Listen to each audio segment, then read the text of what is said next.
పరిశుద్ధ నామానికి మహిమ కలుగును గాక. మీ అందరికీ మన రక్షకుడు ప్రభువైన యేసుక్రీస్తు వారి నామములో శుభాభివందనాలు తెలియజేస్తున్నాను. దేవుని యొక్క లేఖనము ఈ విధంగా తెలియజేస్తుంది, నీ కొరకే తెలియజేస్తుంది.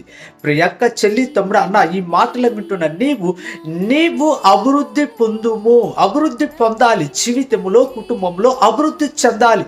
నువ్వు చేసే వ్యాపారంలో అభివృద్ధి చెందాలి, నువ్వు చేసే ఉద్యోగంలో అభివృద్ధి చెందాలి, నువ్వు చేసే కష్టార్జితంలో కూడా నువ్వేం చేయాలో తెలుసు, అభివృద్ధి చెందాలి, అభివృద్ధి పొందాలి. అభివృద్ధి పొందాలని దేవుని యొక్క ఉద్దేశము, దేవుని యొక్క కోరిక, దేవుని యొక్క సంకల్పము, దేవుని యొక్క కృప. ప్రయాకచలితం నీకు ఉద్యోగం ఇచ్చాడంటే దేవుడు నువ్వు అభివృద్ధి పొందుతావని ఉద్యోగం ఇచ్చాడు.